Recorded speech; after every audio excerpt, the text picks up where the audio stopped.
आप देख रहे हैं आवाज इंडिया टीवी। ये सीधा प्रसारण आवाज इंडिया टीवी के स्टूडियो से, जो कि दीक्षा भूमि पर है। ये 67वां धम्म दीक्षा दिवस हम मना रहे हैं।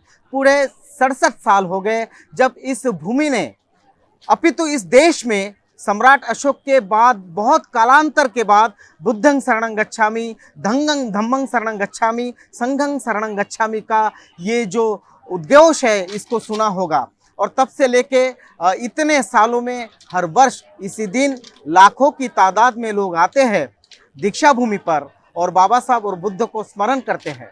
और इसी अवसर पर हम चर्चा कर रहे हैं कि धम्म की जो गति है, धम्म का जो चक्र है, जो बाबा साहब ने फिर एक बार गतिमान किया है, उस धम्म चक्र का आगे जाके क्या होगा। स्टूडियो में हमारे साथ भंते जी है। भंते जी, आपका बहुत बहुत स्वागत।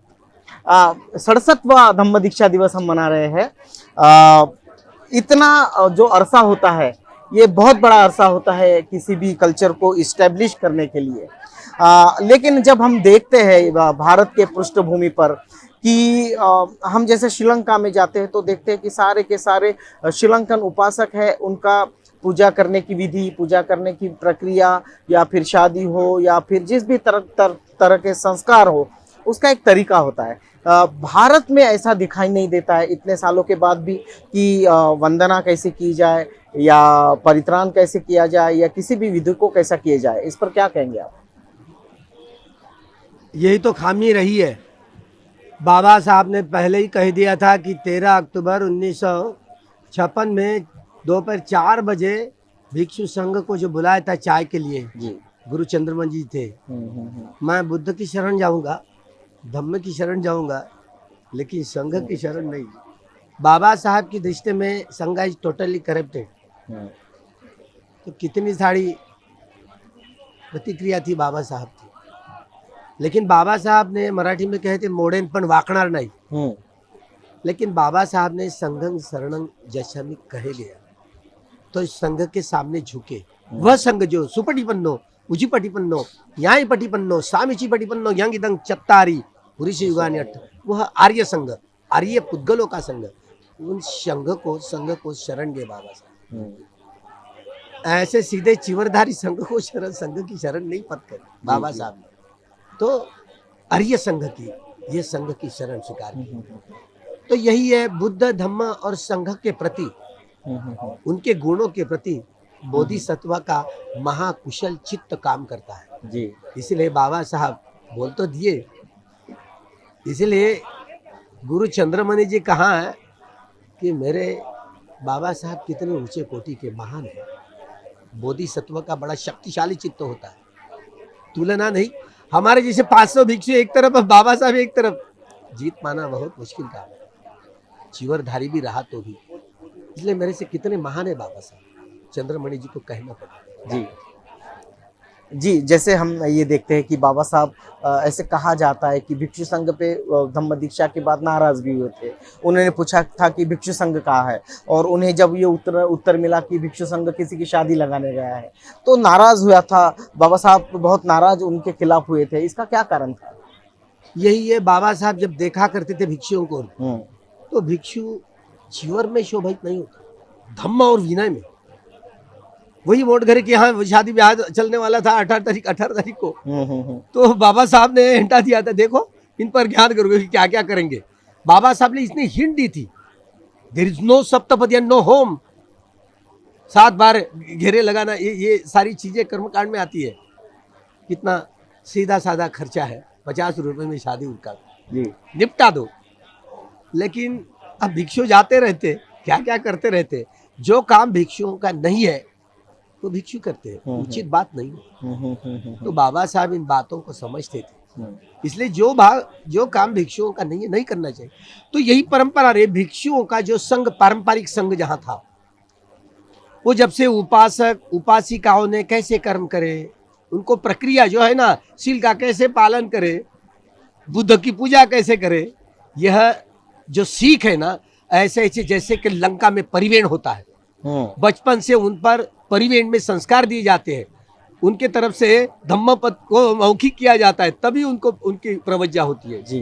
तो इसी तरह गृहस्थ लोग हैं, उनकी पूजा कैसे होती है वो शिक्षा होती है, वो परिवहन में शिक्षा दी जाती है।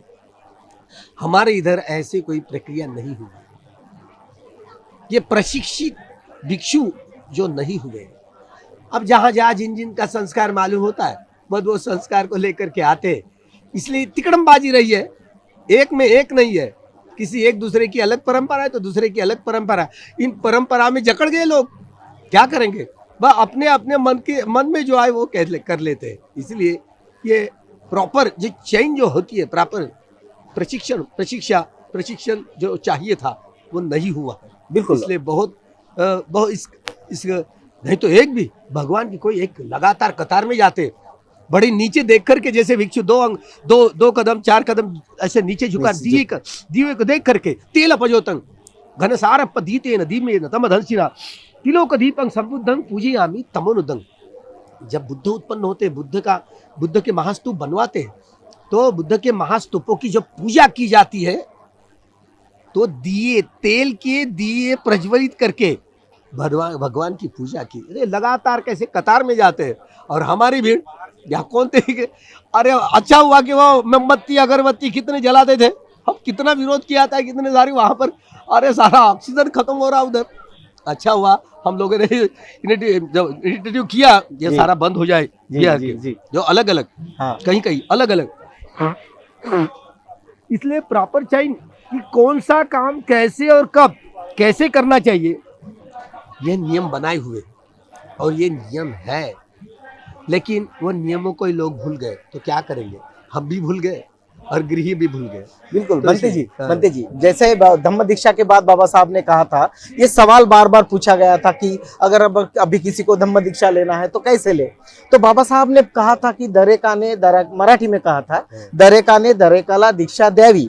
लेकिन भिक्षु संघ इस बात को नहीं मानता कि अगर धम्म दीक्षा लेनी है तो भिक्षु संघ ही चाहिए। लेकिन बाबा साहब ने ये बात कही पहले, एक दुराचारी भिक्षु, उसको देखते हुए अगर पता है तो उनसे दीक्षा लेने की बजाय एक सिलवान है जो गृहस्थ उपासक है, तो उसके द्वारा वो बाबा साहब ने बात पढ़ी थी कि अलग अलग जो जिसको हम समझ रहे थे कम्मासपुर लोग, दो यूं ही गृहस्थ और गृहस्थियों के पास में सील ग्रहण करने के लिए जाया करते थे। एक दुराचारी भिक्षु के बजाय एक सदाचारी अगर गृहस्थ रहा, उसके जरिए से सील स्वीकार करना, ग्रहण करना बड़ी उचित बात बाबा साहब। इसलिए हर एक को दरेक को दीक्षा देनी चाहिए। बाबा साहब ने खुला छोड़ दिया, इसलिए छोड़ दिया क्योंकि बाबा साहब के नजर में दुराचारी भिक्षु दिखा करते थे। जी। उनको उनसे सील लेने के बजाय, और जो सदाचारी है, जो 8 सील का पालन करता हो, उनसे सील लिया जाए तो क्या फर्क पड़ता है। इसलिए बाबा साहब ने खुला कर दिया, जो ऐसा सिलवान गृहस्थ हो उनसे भी अगर दीक्षा ली जाए तो काफी अच्छा है। तो इसलिए सबको ये खुला कर दिया कि दरेक को दीक्षा देनी चाहिए। अच्छा हुआ, ताकि लोग शीलों का पालन करने, अरे नहीं तो कोई जैसे कोई लक्ष्मण माने की दीक्षा हो रही जी है ना। शील किसने दिया? धम्मवीर्यो बनते भिक्षु संघ के संघ नायक थे, अभी उनका देहांत। और 22 प्रतिज्ञा रामदास आठवले ने जी। अच्छा है ना। हमको ये सवाल था कि कौन क्या करता, क्योंकि तब माई साहब अम्बेडकर जी की याद आती है। वो कह रही थी मुलाकात में, हमने बहुत टॉर्चर किया, हम मजबूर थे, क्या करें। वो रो रही थी, आपने हमारे बाबा साहब को स्लो पॉइजन देकर करके मरवा दिया। वो तो कुछ नहीं बोली, सुन रोती रही, ये तो ढोंग है ये।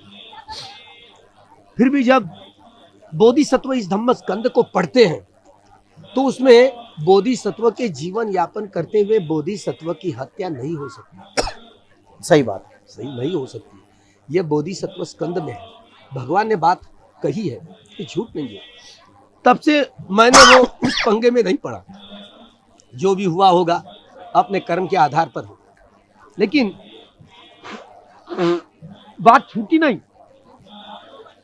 बाबा साहब ने एक बोधिसत्व का दिमाग, जैसे चौथी परिषद थी नेपाल की, उसमें बाबा साहब की होशियारी देख करके यही वह बोधिसत्व हो सकते हैं जी। पंडित राहुल सांकृत्य उस समय में भिक्षु नहीं थे। अच्छा, क्योंकि बड़े स्मार्ट लगते थे, जहां जहां जाया करते थे महिला लोग देखा करते, तो जानबूझकर अब गृहस्थ होना पड़ा।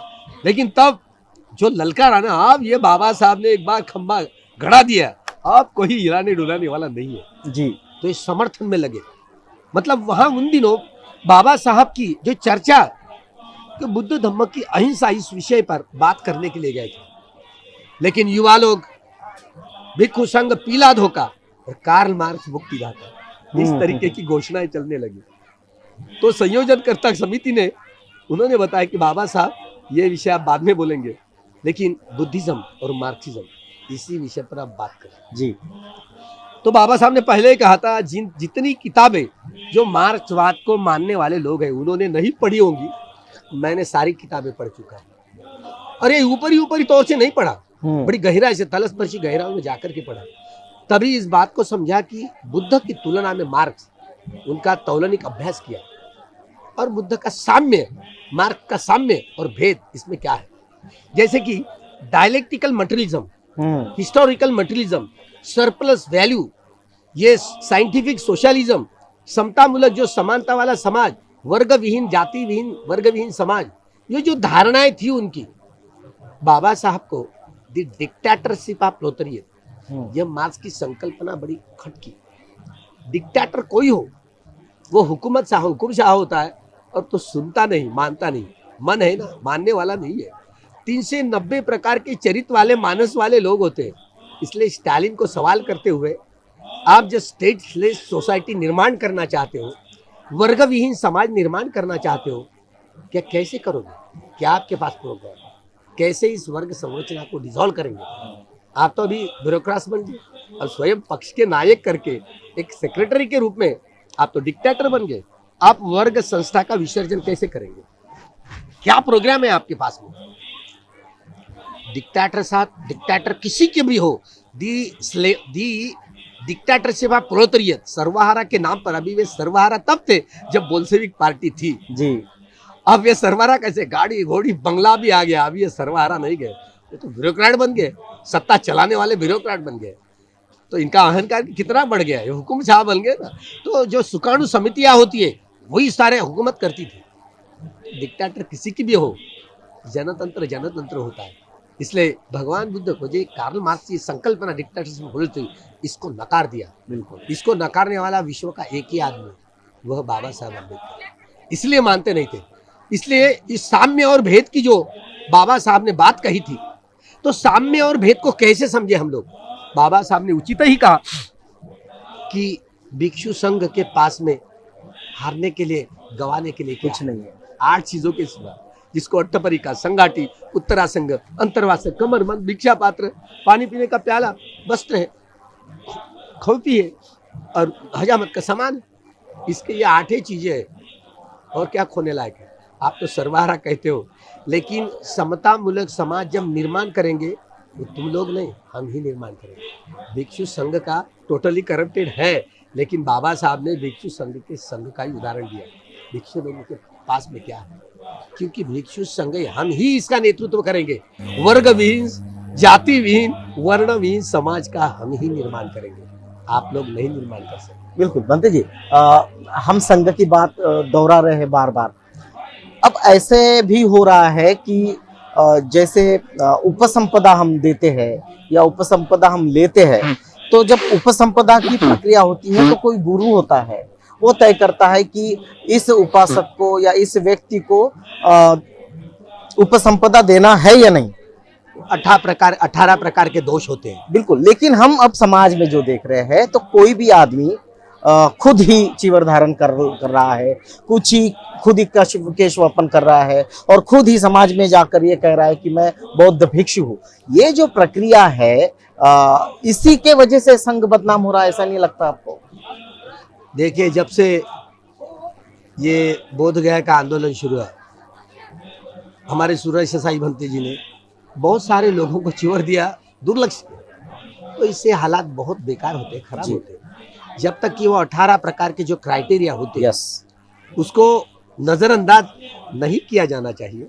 उसी को देखते हुए 6 महीने एक कोई गृही भिक्षु बनना चाहता है, प्रवजित होना चाहता है, तो उसको भिक्षु संघ की सेवा करने के लिए रखा जाए। उसकी परीक्षा देखे, अगर वो शमन बनने लायक है, 18 प्रकार के निकषों से बाधित नहीं है, तो ही उसको प्रवजित किया जाता है, संघ की अनुमति ली जाती है। उसके आधार पर प्रवजित किया जाता है। उसके बाद में वो प्रवजित का 6 महीना, 1 साल, 2 साल, जब उसका 6 महीने जो जैसे प्रशिक्षण होते हैं, जब भिक्षु जीवन की जो धारणाएं होती है भिक्षु संघ को समझ पाता है, ऐसा अगर कोई व्यक्ति परीक्षा में पास होता है तो उसकी उपसंपदा की जाती है। सेकंड जो दूसरा जो श्रमणों की उसको भिक्षु बनाया जाता है। तो 20 भिक्षु, कम से कम 10 भिक्षु होने चाहिए जो स्थविर महास्थविर हो। उसमें कम्मवाचा होती है, कम्मवाचा आचार्य होता है, आचार्य होता है, जो उपाध्याय होता है, जिसमें कम से कम 10 भिक्षु होने ही पड़ते हैं। तब उन भिक्षुओं में उनको वो जो सीमा भूमि में, जहाँ सीमा भूमि होती है वहाँ उपसंपदा की जाती है। ये कहा जाता है कि भिक्षुओं की जैसे सीमा भूमि आप कहते हैं कि एक विशिष्ट परिसर होता है, जैसे हम बोध गया या सारनाथ या फिर दीक्षा भूमि या कई ऐसे बौद्ध विहार है, सिर्फ वही धम्म दीक्षा होती है। ऐसा कोई नियम है क्या कि इसी जगह भिक्षुओं की उपसंपदा होनी चाहिए या इस जगह पे नहीं होनी चाहिए? सीमा बंधन जो कहते हैं, ऐसा कुछ होता है क्या वास्तव में? वास्तव में पूरा विश्व देख ऐसी 1 इंच भी जगह नहीं है जो स्मशान घाट नहीं है। कोई ना कोई बार वहां पर मर चुका है। सारा विश्व की सारी जगह स्मशान घाट है। तो हम ये निगेटिविटी से भरा हुआ है जी। फिर भी हम निगेटिविटी को पॉजिटिविटी में बदलने के लिए तो भगवान की बोधि ज्ञान की जो धारणा होती है, जहाँ वहाँ पर रहते हैं, तपते हैं, तो निगेटिविटी को पॉजिटिविटी में बदलने में वो कामयाब। इसलिए वहाँ पर सुत्त पठन किया जाता है, ध्यान किया जाता है, शिलों का पालन किया जाता है, अधिष्ठान करके वहाँ पर उस भूमि को भिक्षु संघ द्वारा वहाँ पर ध्यान करके वह रमणीय भिक्षु, वहाँ जो निगेटिविटी दूर की जाती है, उसके तरंग दूर किए जाते हैं, तभी उसको उपसंपदा भूमि इतने भिक्षु 20 भिक्षु होने चाहिए उस समय, वो भी परिशुद्ध हो, तब वो भिक्षु संघ के उपस्थिति में वह सीमा भूमि कही जाती है। उसमें गृहों को प्रवेश नहीं होता उपसंपदा के समय में। अच्छा, दूर ही रखा जाता है, यही होता है। अभी जैसे भिक्षु पैसे ग्रहण करते हैं तो वहां पर पैसे ग्रहण नहीं किए जा सकते, इसलिए वो थैली वैलिया से बाहर रखते हैं उपसंपदा के समय में। उसको किसी को एंट्री नहीं होती है भिक्षु उपसंपदा के समय में, भिक्षु लोग ही रहते हैं। तो इसीलिए यह विधियां होती है, और हर विधि यह भगवान ने तय की हुई है, भगवान ने स्वयं तय की है। शुरू में तो यही भिक्षवे ऐसे बोल दिए तो भिक्षुओं की उपसंपदा, भगवान है, उनसे तुलना नहीं की जा सकती। तो भिक्षु संघ के कुछ नियम बताए हुए, तो अगर भिक्षु अपने धर्म और विनय में शोभा दे, तो केवल बाघ को कैसे बाघ का जिछाल पहना लिए तो बाघ नहीं होता, इसी तरह चिवर में रहने वाला वो चिवरधारी भिक्षु होता। भिक्षु धम्म और विनय में शोभा देता है। तो इसलिए जब तक के भिक्षु धम्म और विनय का ट्रेनिंग नहीं होगा प्रॉपर, तब तक भिक्षु संघ सुधारेगा। तो इसीलिए अब दीक्षा भूमि में क्या हाल हुआ, दीक्षा भूमि में ये तो यहाँ से हकाल दिया गया ना, आनंद कौशल्या जी, तो भिक्षु संघ से ठीक ढंग से काम नहीं कर पाए। बिल्कुल भंते जी, मैं आपको रोकूंगा। अभी हम उपसंपदा पे बात कर रहे थे, धम्म दीक्षा की भी बात करते हैं। तो धम्म दीक्षा अपने आप में एक बहुत बड़ा पवित्र कार्य है। जो दीक्षित हो रहा है धम्म में या जो दीक्षा दे रहा है, तो धम्म दीक्षा एक बड़ा सम्मान वाला काम होता है। और लेकिन हम देख रहे हैं जिस तरह से धम्म दीक्षा दी जा रही है वास्तविक, तो ऐसा लगता है कि जैसे कोई भोजन के लाइन में खड़ा हो गया और उसको भोजन खिला रहे हैं। तो भोजन दान और धम्म दान, इसमें हमें कोई अंतर नहीं दिखाई दे रहा। तो ये दीक्षा देने की जो विधि है वो कैसी होनी चाहिए और कितना आदर सम्मान के साथ किसी को हमने दीक्षा देनी चाहिए? इसलिए हर कदम कदम पर चलना है। दीक्षा देने की प्रक्रिया, जो गृही होता है उनके माँ बाप से अनुमति मांगी जाती है जी, अनुमति मांगी जाती है। और वो माँ बाप चीवर अष्ट परिष्कार लेकर के आते हैं बड़े बड़े, क्योंकि केश वपन भी करना है तो उसकी भी विधि होती है, प्रक्रिया। बड़े लाइन से कतार से सफेद ड्रेस में बैठते हैं, अपने हाथ में चीवर लेते हैं, मुंडन भी किया जाता है ना, बड़ी विधि, उसकी भी विधि है, वो भी लगातार कतार में की जाती है, वो देखने लायक होती है। अब हमारे तरफ आइए, जब भिक्षुओं की जब प्रवज्ञा होती है ना, बड़े देखने लायक चित्र होता है कि हम देख रहे हैं अलग अलग जठाई हो, परंपरा हो, हम सीख करके आए थोड़ी थोड़ी की ऐसी ऐसी परंपरा होती है, तो बड़ा सन्नाटा छा जाता है। जब प्रवज्जा होता है तो लोग दूर, प्रवज्जा भी होती है, लोग अपने ही उपासक है, वो भी कतार में ऐसे हाथ जोड़ करके बैठते हैं, वो भी सफेद वस्त्र में बैठने लगे। तो हमने ये शुरू की, कम से कम ये प्रोसेस शुरू की कि लगभग सफेद कपड़े धारण करके उपासिका रहना चाहिए, सफेद वस्त्र होना चाहिए, उसमें अपने घर से ही 8 चीजों को लेकर के आना चाहिए, तो दायक भी होने जानी चाहिए। तो पहले वो शुरू से विधि होती है, वो विधि देखने से लगता है कि मैं भी प्रवज्जित हुआ हूँ, क्योंकि मेरी जब प्रवज्जा हुई थी ऐसे मेरे रिश्तेदारों ने चिवर, भिक्षा पात्र, ये सारे 8 चीजों को लेकर के आए जी।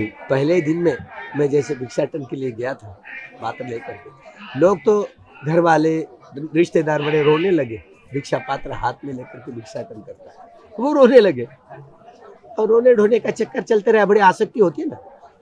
जैसे भिक्षाटन करते धीरे धीरे, अब श्रमण जीवन है, बड़ा खतरनाक जीवन है, तो श्रमण जीवन ये अप्रेंटिसशिप है, क्या भिक्षु जीवन की प्रैक्टिस करना है, फिर भी 10 नियमों का 10 शीलों का और 75 सेखी धर्म है, उसका नियम का पालन करना पड़ता है।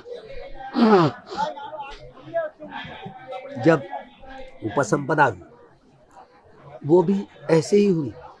अब हम जब उपसंपदा देखते हैं, मैं भी 5-6 भिक्षुओं को, इसीलिए मैं पारंपरिक देश में जाकर के बनभंते के विहार में बांग्लादेश में ले जाकर के उनकी उपसंपदा करके लेकर, तो उस संघ ने निर्णय लिया था, भंते जी ठीक है, हम इस पवित्र सीमा भूमि में उपसंपादित करना चाहते हैं। हमने उनको रिक्वेस्ट किया, संघ को, भिक्षु संघ ने ठीक है, आप ही उनके आचार्य, जो उपाध्याय आप ही रहे, और उनकी सम्मति से मुझे ही उन्होंने आचार्य बनाया, उपाध्याय बनाए, और जो वहाँ के जानकार अलग अलग जो भिक्षु थे, जो ज्येष्ठ भिक्षु थे, उनको जो कम्मवाचा कहने के लिए, वो कम्मवाचा एक विधि होती है, वो बड़े पारंपरिक रूप से बड़े जोर प्रज्वलित, और फिर बाद में जो उपासक उपासी कतार में चली थी, कहा लोगों को भी लगा, जब उपसंपदा हुई, लोगों को लगा कि कैसा शोर, कितना आनंददायक क्षण होता है। तो परंपरा से यहाँ पर पारंपरिक जो शिक्षा है वो दी नहीं गई, इसलिए हम सीख नहीं पा रहे, क्या करें, हमारी खामियां है, जरूर खामियां है, इसको जैसे जैसे हम सुधारेंगे, सुधारेंगे तो बड़ी खामियां दूर हो जाएगी। हम कोशिश में लगे हुए, इसलिए हम इस साल कठिन चिवरदान पहली बार हमारे यहाँ करने की कोशिश हम करेंगे। तो कठिन चिवरदान का जो आपने अभी उल्लेख किया है, कठिन चिवरदान होता क्या है? जैसे हम देखते हैं चिवर भिक्षुओं को दिया जाता है, उसको वो लेते हैं, लेकिन ये कठिन जो शब्द है, इसका आप में क्या महत्व है या क्या अर्थ है? कठिनत्व दान बड़ा कठिन ही होता है, क्योंकि लोग तो यूं ही कठिन दान में बड़े बड़े नए वस्त्र, नए कपड़े धारण करके आ जाते हैं, और इतना दान कर्म करते हैं पारंपरिक देशों में, यही का ही वो संस्कार है, लेकिन हम लोग भूल भाल गए। शुरू से रुई से यहाँ चरखे पर कपड़ा, वो चक्रे सूत निकालते हैं और सूत को रंग देते हैं, रंग देने के बाद में निखारे पर उसको सुखाते हैं, और फिर उसका कपड़ा तैयार करते हैं हाथ माग पर, और कपड़ा तैयार करने के बाद संघाटी, उत्तरासंग, अंतर्वासक, कमर बंद कर, वो 12 घंटे में तैयार होना चाहिए, रात भर कोशिश लगे हुए होते हैं, 12 है ही कठिन। तो यह एक एक विधि, पहले 6 बजे वह अधिष्ठान करेंगे, उपासक उपासिका याचना करेंगे कि भक्ति संघ हमें कठिन दान चिवर तैयार करने की अनुमति दीजिए। भिक्षु संघ कबूल करेगा। अगर कोई 6 प्रकार ऐसे हैं जिस कठिन दान के, अगर ये परिशुद्ध नहीं हुआ तो बड़ा संकट होता है जी। इसलिए परिशुद्धियो परिपूर्णं परिशुद्धं, भगवान के कठिन दान में महा प्रजापति ने जो कठिन दान पहले किया था, तो महाप्रजापति भगवान को, मैं आपके लिए संघ को दान दे, तो संघ को दान देना बड़ा पवित्र काम होता है। इसलिए संघ का दान करके कठिन दान, वर्षावास के समय में जो अश्विन पूर्णिमा से कार्तिक पूर्णिमा तक यह कठिन दान चलता है, परंपरा ये भूल गए। इसलिए हम भी वही कठिन दान तो बोलने के लिए बोलते थे, लेकिन इस साल जो कठिन दान होगा, पहली बार भारत में जो पारंपरिक पद्धति से वहाँ को लाना, 42 लोग आएंगे, वो चरखे पर वो रात भर प्रैक्टिस करेंगे हमारे लोग सीखने के लिए, ताकि हमारे लोग सीखेंगे तो परंपरा चलती रहेगी। प्राचीनतम वह भगवान की परंपरा है, वो परंपरा चलती रहेगी। जो एक एक भिक्षु जो परिशुद्धि, जो परिशुद्धता, परिपूर्णता जो होती पवारना, जिसे पवारना ही इसका नाम है परिशुद्धि, शुद्धि, परिशुद्धि और विशुद्धि। इसी प्रक्रिया में जब तक के भिक्षु संघ गुजरेगा नहीं, तब तक प्योरिटी भिक्षु संघ में नहीं आएगा। हम कोशिश में लगे हुए, जब तक कि प्योर भिक्षु संघ, अगर 5 भी भिक्षु हो, अगर उपोषण करने वाले हो, भले लाभान्वित नहीं भी हुए लेकिन परिशुद्ध हो, तो एक भिक्षु अगर कोई श्रोतापन्न होता है, एक भिक्षु, उसको संघ कहा गया। बिल्कुल संघ कहा गया। केवल चिवरधारी भिक्षु संघ है, लेकिन वो निवृत्ति संघ, जो धर्म में लाभान्वित होने वाला, जिन्होंने आर्य सत्य का साक्षात्कार कर लिया, वो परिशुद्धि प्राप्त कर चुका है। ऐसे परिशुद्ध संघ की जब तक कि निर्माण नहीं होगा, 1 इंच आगे धम्म संस्कृति का आगे आचरण। हमने जाकर के देखा है, तो अरहंतों के साथ में रहने का बहुत मौका मिला। 10वां वर्षावास हुआ ना, तो ये सारी चीजें हमको बड़े नजदीक से देखने को प्राप्त हुई। तो उनको आदत सी बन गई। तो जो हमको पता नहीं, वो तो सीख करके आना ही पड़ेगा। बात ही है, क्योंकि हम भूल भाल गए। जैसे हमारे मन में आता है, वही किताबें पढ़ के ये बातें तो सीख नहीं पाते। इसलिए पारंपरिक देशों में जाकर के अपने सामने को, अपने भिक्षुओं को वहां पर जाकर के वह शुद्ध परंपरा सीख करके आना पड़ेगा। और सारे इस साल यह 24, कल की 24 है, आज की 24 है, आज से ही 18 देश का भिक्षु संघ इकट्ठा होकर मेरे नेतृत्व में पूरे भारतवर्ष में घूमने वाला था। भिक्षु संघ को अनुमति नहीं दी दीक्षा भूमि वालों ने। क्या करूँगा, क्योंकि 24 से आज की तारीख से 18 देश का थेरावादी भिक्षु संघ इकट्ठा होकर के भारतवर्ष में घूमने वाला। सारी जितनी बार लेड़ियां हैं, वहां पर जाकर के भगवान के सद्धर्म की मूल शिक्षा क्या है, बाबा साहब के शब्दों में लोग, इसीलिए बाबा साहब की जहाँ धम्म भूमि है, कर्म भूमि है, उसी धम्म दीक्षा जिसने बाबा साहब ने दी, उसी धम्म क्रांति भूमि से, हम दीक्षा भूमि से शुरू करेंगे। मैंने ऐसा प्रस्ताव रखा, सभी भिक्षु 18 भिक्षु संघ के देशों ने मान्य किया जी।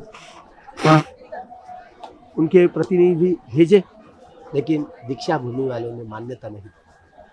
तुम्हारा कार्यक्रम करो, हम हमारा कार्यक्रम करते हैं। अब क्या कर सकते। तो यह शुरुआत अभी लगभग 20 नवंबर से शुरू हुई जी, लखनऊ से जी। ये डॉक्टर चंद्रा और अनन्य मंडली, उन्होंने कही बात की, हम बनते जी 20 को कार्यक्रम शुरू करेंगे, वो लखनऊ से शुरू करेंगे। आपका बड़ा प्रस्ताव अच्छा था। मैं 7 दिन में ही वर्षावास खत्म करके, क्योंकि 7 दिन छुट्टियां ले सकते हैं विनय के अनुसार, तो इसीलिए वर्षावास 7 दिन में खत्म करके दीक्षा भूमि से, पवित्र दीक्षा भूमि से बाबा साहब ने इस धम्म क्रांति में जो जलाई थी ना, जो धम्म थी, तो मैंने कहा कि इसी से प्रारंभ क्यों न करें। और 25 तारीख हमारे संग्राम गिरी की तय हुई थी। और इसीलिए तारीख आपको बताने वाला था कि 25 तारीख को हमारी है।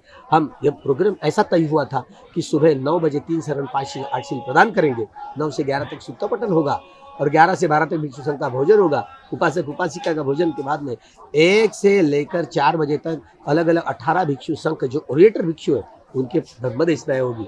18 जो ओरिएटर भिक्षु है, और लोगों को कम से कम एक मैसेज जाए। विश्व में जो अलग अलग परंपरा है, तो ये जड़ है, पारंपरिक देशों से एक दूसरे सीख जाएंगे इस तरीके से। तो ये भिन्नताएं हैं ना अलग अलग संघ में, तो भिन्नताएं दूर करने की कोशिश में हम लगे हुए हैं, ताकि सभी देशों के भिक्षु संघ एक समान, एक रीति से, एक रिवाज से चले, एक परंपरा से चले, हमको एक दूसरे से सीखने को मिले। इसलिए 18 देश का भिक्षु संघ आने वाला था। अब पता नहीं, हम तो कोशिश में लगे हुए हैं, लेकिन भगवान बुद्ध के सैद्धांतिक एवं व्यावहारिक पक्ष की समझ की जानकारी बहुत अधूरी है। बहुत सारे देशों में ये खामियां है, इसको भी दूर करना है ना। तो इसको भी दूर करने के लिए हम कोशिश में लगे हुए हैं। तो क्योंकि बाबा साहब ने ये जो सद्धम्म दिया, वो भगवान बुद्ध की मूल वाणी पर आधार, वाली के आधार। तो इसी तरह अलग अलग भिक्षु, जैसे बोधगया में पिछली बार अभी इतनी बड़ी तादाद में लोग थे, लेकिन मेरा ही प्रवचन, लोग इतने भीड़ थी जी, और मेरा ही प्रवचन सुनते रहते थे लोग। तो 18 देशों के भिक्षु संघ में मैं इसीलिए हावी हो गया, क्योंकि 10 मिनट बोले, मैं 1 घंटा बोलते रहा। लेकिन लोग उठे नहीं। तो मैं थियोरेटिकल और प्रैक्टिकल लेवल पर जो कम्मठानों की बात भगवान ने जो कही थी, इसमें कितनी तफावत है, कितनी भिन्नता है अलग अलग देशों में। तो क्यों भिन्नता है? हम एक दूसरे से क्यों संपर्क ना करें जी। और एक दूसरे को बातों को क्यों नहीं समझ लेंगे और सही बातों को हम क्यों नहीं उजागर कर पाए। तो इन बातों को मैंने रखने की कोशिश की। लोग तो तितर बितर गए थे, अलग अलग पुराने भिक्षु संघ तितर बितर गए थे, लेकिन उसके बावजूद में भिक्षु संघ ने तय किया, हाँ बनते हम करेंगे। तो इसलिए ये निर्णय तय किया गया। बिल्कुल बनते जी, कुछ बुद्ध के काल में ये बातें ध्यान में रहती है कि जैसे तथागत है, कभी नई कहते हैं ऐसा कि नई चीवर धारण नहीं करते थे, वो तो पुरानी चीवर को ही धारण करते थे। तो ऐसा कोई नियम तथागत ने खुद के लिए बनाया था कि वो पुराना ही चीवर यूज करेंगे, नया चीवर वो धारण नहीं करेंगे? देखिए, तथागत की तुलना नहीं करनी चाहिए जी, है ना। तथागत हुआ करते हैं, लेकिन चीवर के प्रति आसक्ति ना हो। जी, इसलिए उनका जोर ऐसे टुकड़े टुकड़े का था। हाँ, रंग दिया करते के गेरुआ रंग दिया करते थे। तो भगवान का चीवर था। अब कितने सारे लोगों ने भिक्षु लोगों ने छिलाया, तो इसलिए भगवान के मन में चीवर के प्रति आसक्ति नहीं रहनी चाहिए भिक्षुओं को। जी, इसलिए लगभग उन दिनों ऐसे चिथड़ों का चीवर, जिसको पंसुकुल कहा जाता है, लगभग ऐसे ही चीवर पहनता था भिक्षु संघ। लेकिन जब बारिश के दिनों में भिक्षु निश्चर कैसे भीगते थे, गीले हो जाते थे, कपड़े सूखते नहीं, तीनों चीवर पहनते थे। सभी लोग भिक्षु धुतांगधारी थे। जी, धूत यानी प्रज्ञा ही होती है, मन के मैल को धोना है, तो धुतांगधारी थे भिक्षु लगभग, तो पंचुकुल वाले ही थे। लेकिन जब चीवर ने अनुमति मांगी, भगवान कितने वर्षावास में गीले भीग जाते लोग, भिक्षुनियां भीग जाती, नहाए नंगी नहाती है, क्या करेंगे? तो बनते मैं अनुमति चाहता हूँ कि आप हमारा चीवर, हमारा पुण्य बढ़ाने के लिए हमारा चीवर दान दीजिए। तब से भगवान ने कबूल किया और फिर चीवर दान करने के लिए अनुमति मांगी। इसलिए नया चीवर दान संघ के लिए दान दिया करते थे।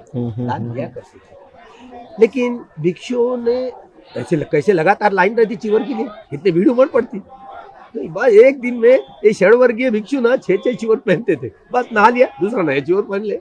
चीवरों के प्रति भी आसक्ति होती, इसलिए टुकड़ों का ही चीवर पहने। लेकिन ये अतिरिक्त लाभ के रूप में कोई व्यक्ति अपना पुण्य बढ़ाना चाहता है तो चीवर को ग्रहण करे। 3 चीवर के व्यतिरिक्त नहीं रहना चाहिए, चीवर की आसक्ति ना हो। इसलिए चीवर भी 3 के बाद में नहीं रखना चाहिए, चीवर की आसक्ति ना हो। इसलिए भगवान ने, वो तो तेज चीवरी के, उनका चीवर अभी भी है। उन्होंने कहा, उन्होंने अपना चीवर अदला बदली की। महाकाश्यप जी को अपना ये टुकड़े वाला चीवर महाकाश्यप जी को दे दिया। तो ये भिक्षु इस संघ को संभालने की जिम्मेदारी इसमें है, इसमें वो बल है। इसलिए अपना टुकड़े टुकड़े का चीवर भगवान को दे दिया।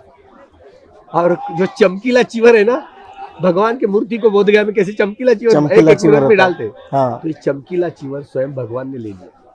ये हुआ जी।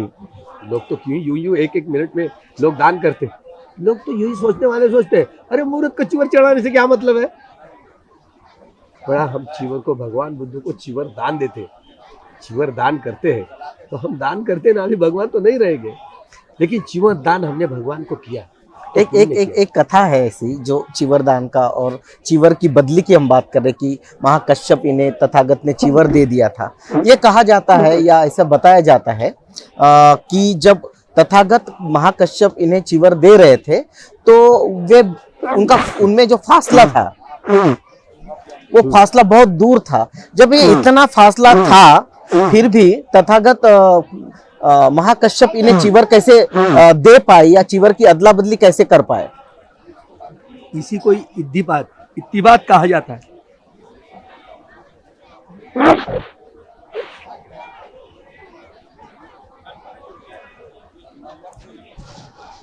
प्रतिहार्य, इद्धि प्रतिहार्य। नहीं, मैं ये जो बात कह रहा हूँ ये सच्ची है या इसे हम मिथ्या? हाँ, इद्धि प्रतिहार्य कहा जाता है। भगवान ने, भगवान के पास यह विद्या थी, त्रिपिटक में ऐसे लिखा हुआ है जी कि एक चित्त क्षण में भगवान अगर चाहे तो कहीं पर भी जा सकते हैं। भगवान की वह क्षमता थी। मैं जब लाओस में गया, उनके लोगों की बड़ी श्रद्धा थी कि भगवान बुद्ध वहां पर भी आए थे। नकाशा तो हमें दिखता नहीं, कैसे विश्वास करें, कैसे माने? तो होता है, लेकिन भगवान बुद्ध कहीं पर भी जा सकते थे। इद्दी जो प्रतिहारी है, ये नदी काश्यप, गया काश्यप और उर्वेला काश्यप। अच्छा। तो यहाँ पर कहानी आती है, आम के पेड़ जितने थे ना, वो सब काटे गए, लेकिन जो गुठलियां थी, गुठलियां कैसी हुए, पेड़ के बड़ कितने बड़े तेज रफ्तार से हुए, उनको पता नहीं चला। काश्यप बंधुओं देखता है कि ये आदमी कैसा है, बस वो नागराज आए इनकी कुटिया में मुकाम करने लगा, लेकिन नागराज जो है काला नाग, क्या किया? कुछ नहीं किया। वो तो काश्यप जी कहता है बस इसकी हालत खराब, मैं तो अरहंत हूं। लेकिन उनका अहंकार जितना था वो मिट गया, क्योंकि एक बार काले नाग पर विजय प्राप्त किया भगवान। प्राणी प्राणी है, हर प्राणियों को ये स्वभाव को समझ लेते थे, क्योंकि वो सब्बई सर्वत्र जानने वाले थे। भूत, वर्तमान और भविष्य की जानकारी उनको, इसलिए सब्बइयों कहा जाता है। सम्यक संबुद्ध इसीलिए कहा जाता है, इसीलिए कहा जाता है। ये कल्पना नहीं है, कल्पना को बिल्कुल सद्धर्म में कोई स्थान नहीं है। तथता के सहारे चलने वाला, इसलिए ये इद्दी प्रतिहारी है, तथता के सहारे। मैं ऐसे ही अभ्यास करने की शुरुआत की थी जी। इद्दी प्रतिहारी क्या होता है? इद्दी यानी वृद्धि, अपने आयु में, अपने वर्ण में, अपने सुख में, अपने बल में कैसे वृद्धि होगी। आयु वन्नो सुखं बलं तो कह देते। विद्या क्या होती है? तो ये शरीर जो अग्निवायु जल और पृथ्वी धातु से बना हुआ है, तो कछुनों का अभ्यास करने का प्रारंभ किया। तो ध्यान करते करते करते ऐसे बैठा था पालथी मार करके, लेकिन धन धन झटके देते देते ऐसे एकदम अंगूठे के बल पर मैं एकदम खड़ा हो गया। कितना हल्का फुल्का शरीर होने लगा। मुझे लगा मैंने भिक्षा पात्र अपने कंधे पर लटकवाया और मुझे लगा संगाटी कंधे पर लटकवाई, मुझे लगा कि मैं अभी आकाश मार्ग से चला जाऊँ। क्या बात। तो महसूस कैसे करना, कितना हल्का फुल्का, मतलब ये हल्का और भारीपन, ये पृथ्वी धातु के लक्षण होते, गुण होते पृथ्वी धातु के। इसी आधार पर जब हल्का फुल्का हो जाए ना, इसी को आलम बनाते हुए आकाश मार्ग से लोग चले जाते थे। समझ गए? लोगों को ज्ञान नहीं है, बहुत पिछड़े हुए लोग। इस कम्मठानों का जो अभ्यास होता है ना, 40 प्रकार के ये कम्मठान होते, जो अपनी क्षणिक समाधि से लेकर उपचार समाधि और उपचार समाधि से लेकर अर्पणा समाधि तक पहुंचाने के लिए अभ्यास से लोग बहुत दूर है। भिक्षु भी लोग हम बहुत पिछड़े हुए हैं, और आप लोगों का तो क्या कहना, बहुत दूर है, गंध भी नहीं है। तो ये सारी इद्दी वाली बातें ना भगवान के इद्दी प्रतिहार्य था। तो ये बातें भगवान की बातें होती है, सही बात है। कितने भी दूर रहे ना, लेकिन वो ध्यान करे कितना दूर, कितना योजन दूर है, फिर भी जा सकते थे, चिवर दान कर सकते थे। आने वाले सम्यक संबुद्ध को, अर्य मैत्रेय सम्यक संबुद्ध को, यह महाकाश्यप जी उनको चिवर दान करते समय तक यह चिवर रहेगा, तब तक वो जीवित रहेगा। बिल्कुल। जैसे हम देखते हैं कि एक बड़ा आशावाद हमें दिखता है पूरे भारत के पृष्ठभूमि पर। 30 तारीख को जा रहा हूँ गुफा में। अच्छा। गुफा की पहाड़ी में महाकाश्यप जी रहते थे। अच्छा। मैं वर्षावास समाप्ति के लिए, जिन्हें जो वहाँ पर हमारे भिक्षु है संघ ज्योति, उनका समापन के लिए हम लोग जा रहे हैं जी। तो उन्होंने कहा कि अब दुकानदारी हो, तो मैंने कहा कि ठीक है आऊँगा। 30 तारीख को गुफा में जा रहा हूँ, गुफा पहाड़ी पर। बिल्कुल बिल्कुल बिल्कुल। एक बड़ा आशावाद है कि भारत के सभी राज्यों में से लोग आ रहे हैं और धम्म दीक्षा ले रहे हैं। तो इस आशावाद को भारत के बाबा साहब के उस प्रबुद्ध राष्ट्र के साथ जोड़ा जा सकता है। बिल्कुल, ये प्रक्रिया है, प्रोसेस है। अभी जैसे जैसे पिछले लोगों में यह चेतना बढ़ रही है, अभी जैसे ओबीसी हो, आदिवासी हो, भटके विमुक्त हो, इनके भी दिमाग में यह बात बन गई, तो सुनामी आएगी जरूर। पूरे धम्म क्रांति की ऐसी सुनामी आएगी और आने वाली है, जरूर आएगी। हम लोग समझने लगे धीरे धीरे, लेकिन ब्राह्मणवाद अभी आखिरी के एक क्षण है ना, वो नाप रहा है हमारा क्या होगा करके। वो स्वयं भयभीत है, अभी वो स्वयं भयभीत है, क्योंकि इतनी चिंगारी फैलेगी, धर्मांतरण की ही सुनामी आने वाली है। हर संप्रदाय के लोग सोचने लगे कि क्या है, हाँ, सोचने लगे, जरूर सोचते ये बहुत बड़ा बाउंडर होगा और हमको संभालते संभालते इतनी तकलीफ जाएगी हमें। तो अभी तो सोच रहा हूँ कि बहुत सारी भारी मात्रा में ऐसे सुनामी आएगी धर्मांतरण की, कहाँ कहाँ जाएंगे हम लोग। तो होगी, सुनामी आएगी जरूर, और ब्राह्मणवाद के खिलाफ भी बहुत तेज लड़ाई तीव्र होगी। बिल्कुल, हाँ। तो सुनामी आशावादी, आएगी। हाँ, सुनामी ये आएगी। ये बड़ा आशावाद है कि बुद्ध धम्म के प्रति एक बड़ी सुनामी आएगी और लोग धर्म में आएंगे, धम्म दीक्षित होंगे। ये बड़ा आशावाद इस दीक्षा भूमि से हमें मिल रहा है। बनते ज्ञान ज्योति जी, आपने बहुत वक्त निकाला, जबकि आज का दिन बहुत महत्वपूर्ण है, लोगों को देखना चाहिए थी। चैनल को भी बार बार फोन आ रहे थे कि ज्ञान ज्योति इनका देखना नहीं हुई। आपने अपना वक्त दिया, आपका बहुत बहुत धन्यवाद। साधु साधु साधु साधु। आप देख रहे हैं आवाज इंडिया टीवी।